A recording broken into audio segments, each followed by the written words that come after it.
Hello guys, welcome back. So I have this scene here, a very simple setup with a sphere emitting smoke. If I hit play, you can see it's emitting from left to right. And let's take a look at how I did that. I'm gonna skip the creation part because it's really simple. Just a sphere and then a gas, the fluid source, and then I added velocity to push the smoke in this direction with a little bit of noise, and the density doesn't have any noise. It's a uniform volume. And then in the sim, there's nothing special. It's the default smoke solver with no. I haven't changed any settings yet, and I'm not using the gravity at the moment. And the buoyancy is set to 0 to make sure that we don't get any lifting in case we have a temperature field or anything like that. Okay, so if I hit play, you can see we have this going. The division is 0.16. It's not very high, but it's good for what we want to do. Cool, so what I'm going to do is I'm going to turn off the scale velocity. Okay, you can see now it's completely off.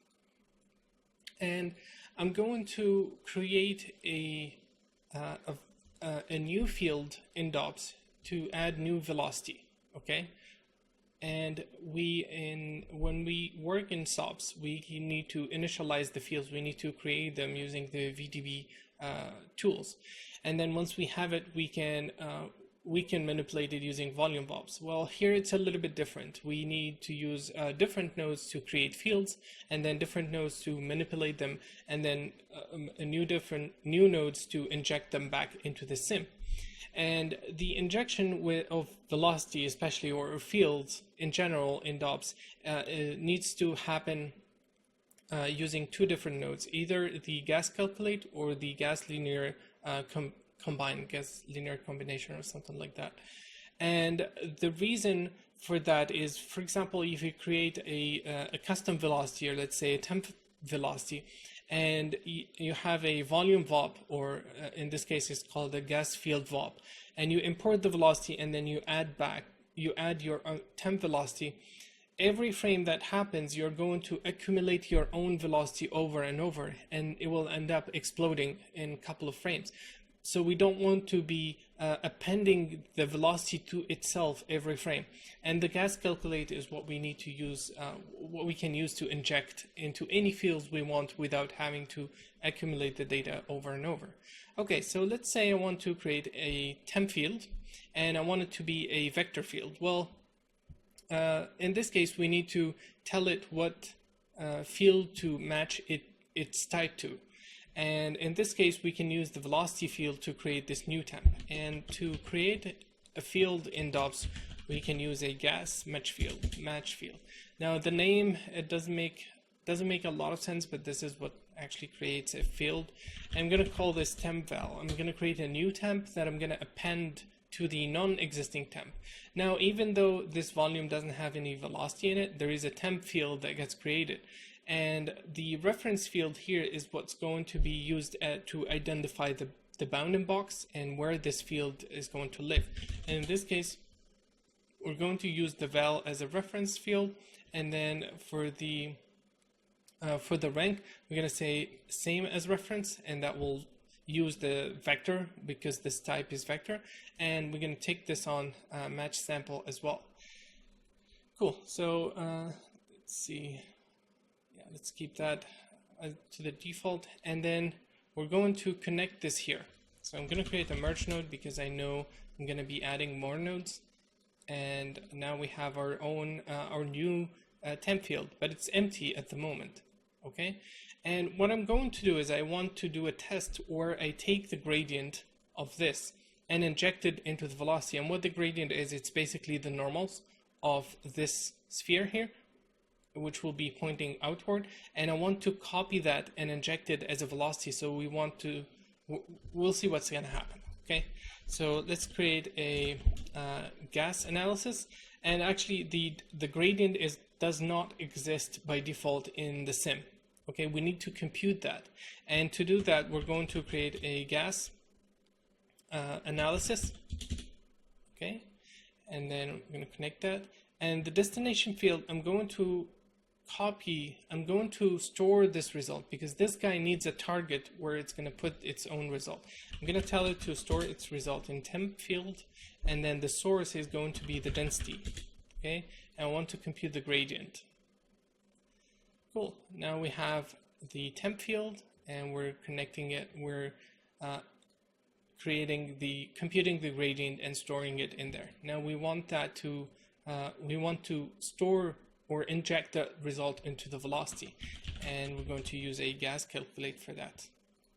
So the destination field is vel, the source field is temp vel, and we're going to leave this as the default. We're going to change the calculation instead of copy to add, and we're going to leave everything as the default. Let's hit play, and you can see something is happening. Now what's happening? Well, something very important and very interesting behavior that's going to help us a lot in the sim. Let me lower the resolution. The difference between the example I showed previously in SOPs is that the computation happens every frame, okay? And it does not account for the previous frame data or the next frame. It doesn't care about any of the previous data of the sim. In DOPS, the data is basically kept, and we can stream back the data from the previous frames. So let's say we started off with a sphere, okay, and we did compute the gradient of this, which is like this. The next frame, it's going to become bigger, but then that it's not going to always be 100% accurate. Something is going to flip, something is going to skip in this result. And we're going to, once we get something like this, once the data changes, or we get a bulge from the sim because of the compression, all the physical behavior, now the gradient is going to change. Now the gradient is going to become like this. Okay? And then the next frame,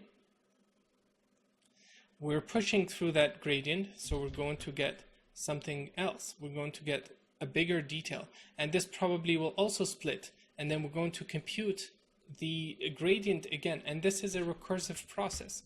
And that's how you get the pyroclastic rolling effect. You start off with a simple detailed noise that gets broken up every frame. You can see it here, it's been broken up. Now this is yet without any noise, and you can see we're pushing that sphere. This is not adding new density. We're not injecting or changing the how much volume there is. The volume is the same. We're just pushing it through its gradient, along its gradient. Cool. So now we know that we can use these guys, the source premult. Let's say we wanted to make it a lot stronger, and now it's happening much faster. Now you see that the detail where it talked about seeing the voxels pushed.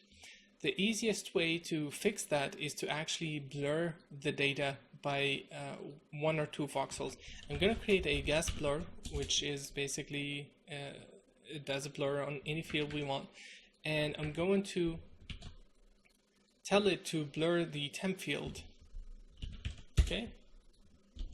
Sorry, temp val, and I'm going to leave everything as the default.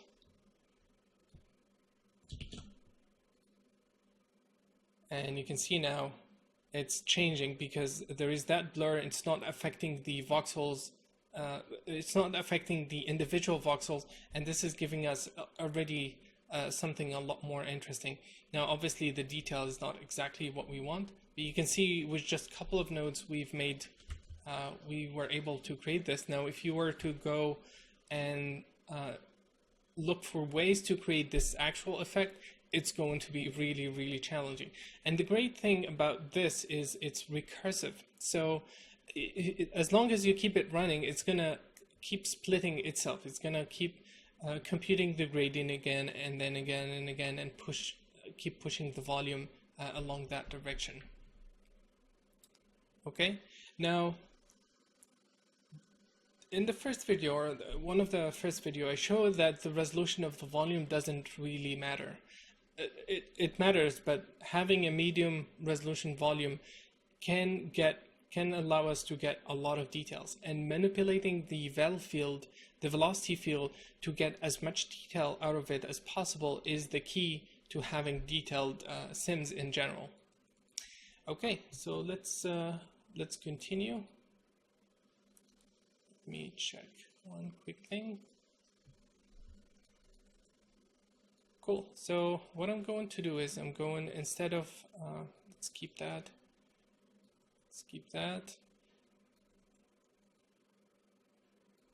And instead of blurring it, instead of using the gas analysis directly in here, I'm going to create a gas field VOP.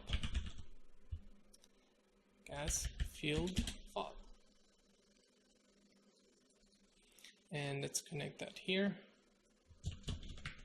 And let's keep the blur as it is in there.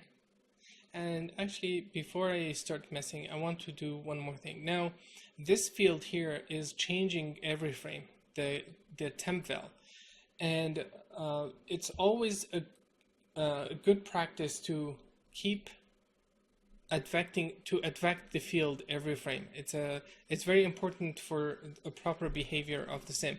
So what I'm going to do is I'm going to create a gas advect field, and before I pass it into the gas calculate, I'm going to advect it by the velocity. So the temp val, I'm going to advect it by the velocity. We're going to leave everything as the default. Now see here, these options, we have the same thing as in the solver. It's very important to keep them consistent, so we need to link them with the solver settings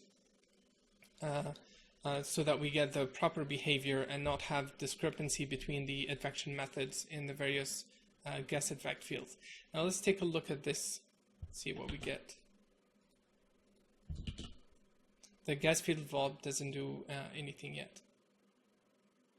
Cool, so we're getting something different in this case, and this is actually more accurate in terms of behavior, and we're going to always advect anything custom that we create. We're going to always advect it with the velocity and then inject it. And you can see now with just one nodes, we've done something. We don't know exactly, we don't have a precise control about what the sim is going to do, but we're going to get a lot of details. And this is the goal from this week. We're going to push the details as max as possible, and then later in the upcoming weeks, we're going to fine tune it and place it in the correct areas. Now let me import this, actually, let's see. Okay, let me import this in SOPs, and let's view it using the high resolution settings.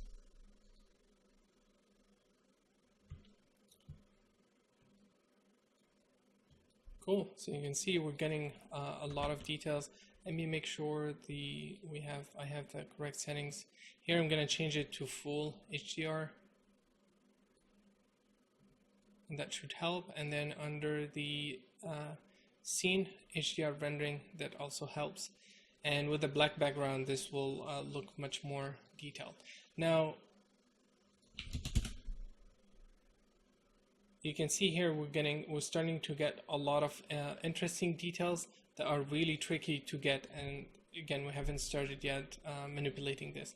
So in the next video, we're going to start diving into the gas field VOP and customizing this. Thank you for watching, and see you in a bit.